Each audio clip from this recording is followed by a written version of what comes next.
going to continue on to Wrightwood. Had some good conversation over breakfast.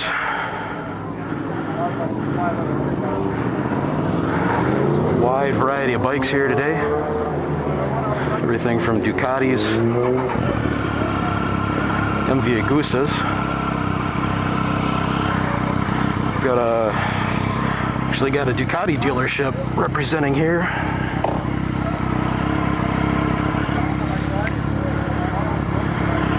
A bunch of other little shops.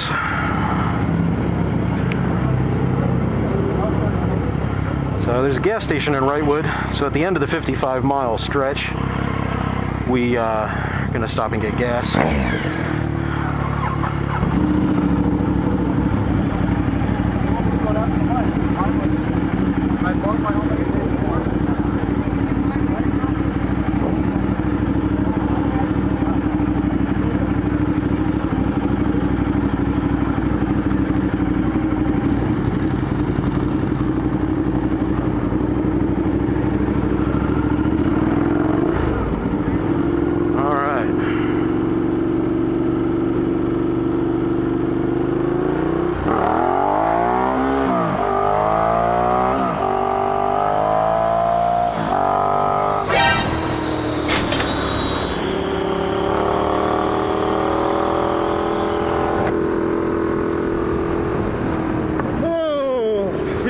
Stretch the legs. So this is definitely one of my all-time favorite roads I've ever ridden. It is basically a lot like the Deals Gap Dragon, except if you stretched out the Dragon to 55 miles instead of the, I think, 12. I think it's like 316 turns in 12 miles at the Dragon. Well, this road, as you might see from the map, has many more predictable curves, pretty good but pretty rough pavement, and it's just turn after turn after turn for miles and miles. So with a just about perfect stopping point in between. If you're ever in this part of California, north of LA, well, northeast of LA,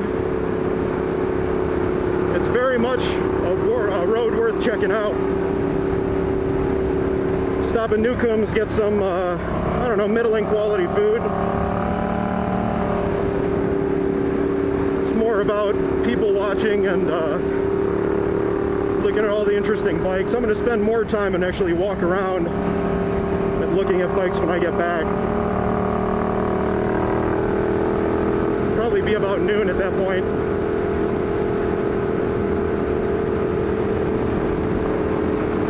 I'm tempted to wick it on and go faster, but I have no way of knowing what's ahead. I haven't done a safety lap. It's kind of hard to do a safety lap of this road when it's 55 miles long, unless you're going to spend the day here. And this is one of those speed trap spots. You can see these pull-offs. Squids will whip it up and go really fast on this section, but that's where the cops will tag you doing $1.50. So unless you want to get financially ass raped by the man, there's another spot. Unless you want to get ripped off, it's best to keep the speeds mostly sane on the straights. Save the crazy for the curves. And there will be plenty of curves ahead.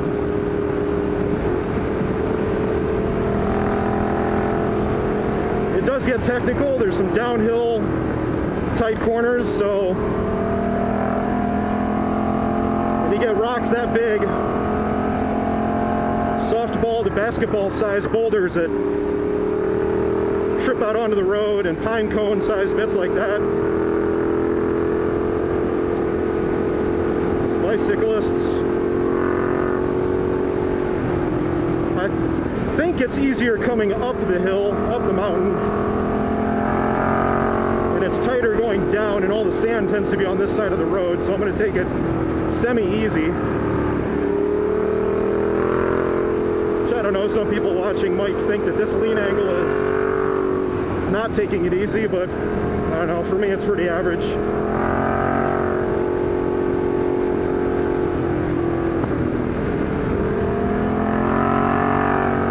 It's amazing how much something like a simple novice track day, novice training track day will do. I did one in Mid-Ohio, and I think it's Eagles Canyon in Dallas. Well, not Dallas, north of Dallas. Mid-Ohio is a phenomenal track. Eagles Canyon is tighter, but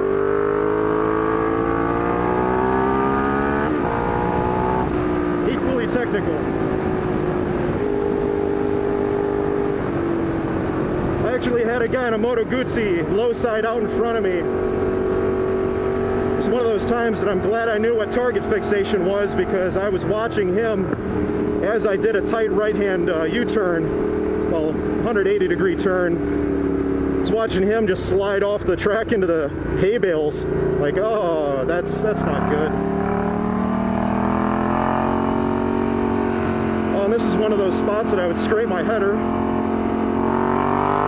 It's not scraping now.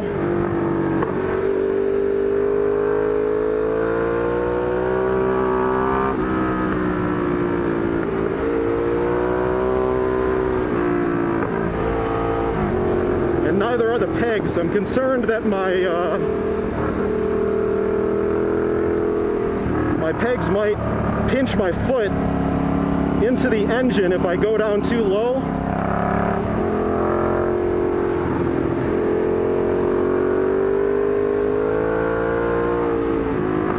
And that might cause the wheel to lift off, so I'm trying to kick my heel out a little bit as a feeler. And this is where it starts getting sketchy with the gravel.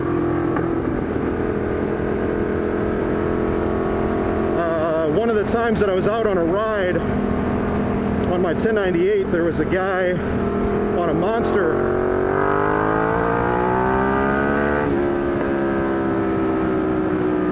that hit some gravel in a corner like that. Luckily it was a left-hand curve, but he hit the gravel and went into the rock wall. Wasn't going too fast, and the bike was rideable, but it's best to keep your speeds reasonable.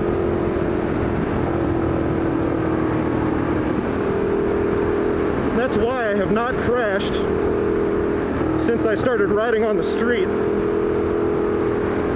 I did hit a puddle when I was riding a moped around 13 or 14 and locked up the front wheel, had to dive out to the left, and I went face first on some asphalt. And then when I very first started learning on that Honda CB 754, I did the same thing in grass. I think I was about 16 at the time. This one gradually tightens a little bit, and then I think it hooks at the end. That might actually be the curve that he wrecked at. And this one tightens a bit.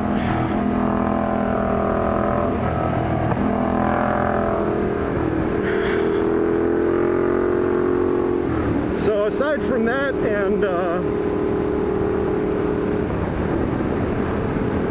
laying the bike down a few times as a kid and having the exhaust give me second-degree burns and slicing my leg open, I've never really crashed a motorcycle as an adult.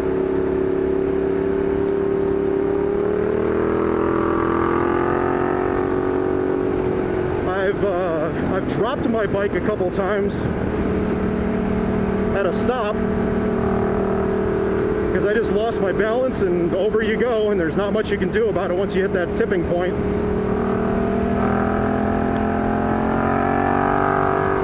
One time that I did that, I was on an incline on the speed triple, and it was raining out, so the road was a little oily. It was a driveway. I was pulling out of school. Lots of gravel here. Rocks. More rocks. I think I'll just go around those.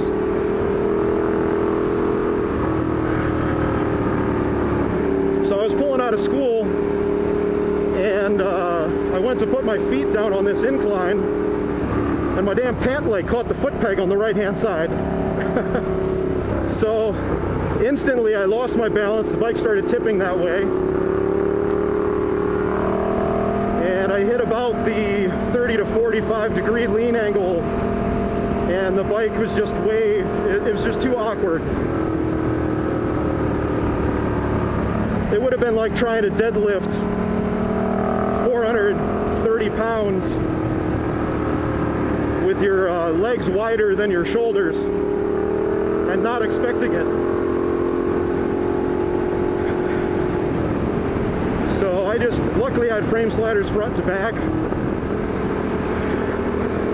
and I just set the bike down. All I got was a little scratch on the bar end mirror, hopped off, and just picked the bike right back up like a boss. Well, an embarrassed boss.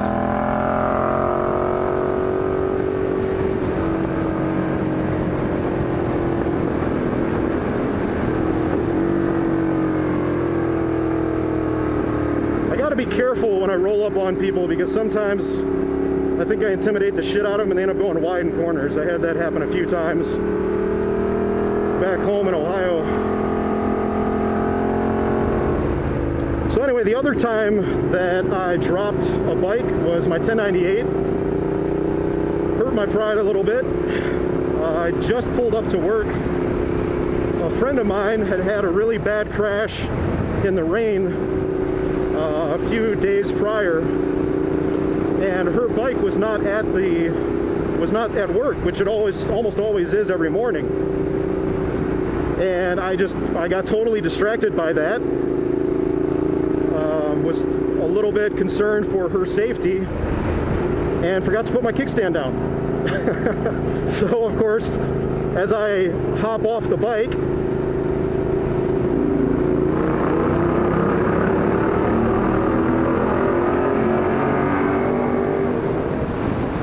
it just goes right over.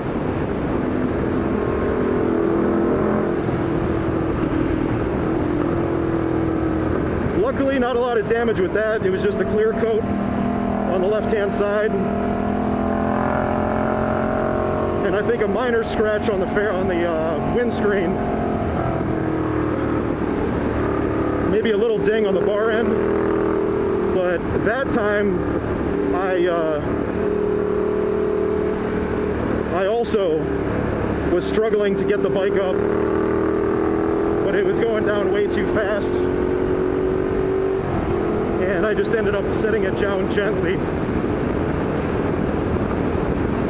because I was not in a good body position to do a squat to lift the bike back up. It was kind of like off to my right hand side, so I was twisting in a weird way.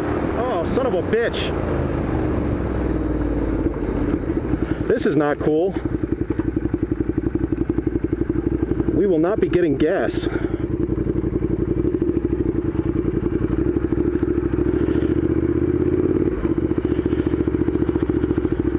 Oh, well, I'm going to stop the video here and wait for our buddy to come. Hope he's got enough gas to get back. Wow. So, I guess it's closed. I thought that was just a mistake. No, there must be some kind of rock slide or something down there. Yeah. I hope he's got enough tank capacity. He filled up at the gas station, right? Yeah. Okay. You should be able to make it back. Man, a couple of those corners, man, I had a couple of oh shit moments. Yeah. Mid-turn, I hit a rock, and it went Yep. just enough. A little skitter. Almost leaked from my bow. But it's a fun road. Yeah, it's always going this way. It's a lot sketchier than going that way. Really? Yeah, because of all the gravel on that side of the road from the rocks. Because the other side is pretty much open. So the the dust and crap doesn't make it all the way over. Oh, I see. And there was one time that I was coming up here with a group from Moto, and a monster hit one of those gravel patches on the outside of the lane. Yeah. Just right off into the rocks. Wow. It didn't screw up their bike completely. They were able to ride back, but they yeah, it was I think they got scraped up. Yeah. I could see that because the way that the color of the road, you can't really see the gravel, and so it'd be very easy for that to happen. Yep. I mean, I thought when I said road closed, I didn't believe that was really closed. Yeah. Is that what that guy was walking out and telling people? No, was he? Yeah, he was like walking out into the street, stopping people and like directing them into Newcomb's. I didn't know what was up with that. Oh, when we were leaving. Yeah, maybe he was telling them, hey, the road's closed ahead, there's no point going down there. Oh, well, still a nice ride though. Yeah. But it has some really nice turns, you know, wide sweepers. Yep. There's a couple coming this way that tighten up a little bit, but not too bad. Well, the one that got me was, that's a really sharp, like, decreasing radius. Yeah. And then we're kind of going up a hill. That next turn, my lines got messed up. I wish it repaved this road, you know, the yeah. There's some where it's like a mildly decreasing radius right, you're going down the hill, and then it hooks back to the left. But it looks like it's on camber, but it's deceptively, it's actually sharper than it looks. Yeah, there's a few of those. So it's very easy to just like plow into it, and I still haven't rubbed my pegs at all. Do you usually? Oh yeah. I mean, I'm all the way out to the edge, so I think it's because of the Olin shock. Oh, it helps a lot. And I also, I think I've got these at the highest position back. There's only 4 positions, but I think between those two, I'm good. Yeah. But usually that big sweeper where I passed that car, where they pulled off to the right, usually I'll rub my header there because there's a couple little bumps. Yep. But I didn't hear anything, and so maybe the Olin's just has enough ground clearance now that I'll really have to be pushing it to rub. But then the question is it now going to be a situation where if I do rub, I'm lifting off a tire? Yep, maybe. So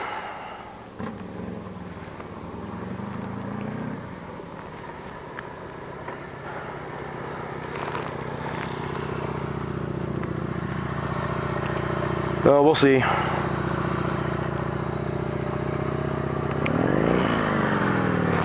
Do we want to just go all the way back to the 76 now? Do that. Okay. I'll roll forward, you can tell them. Okay.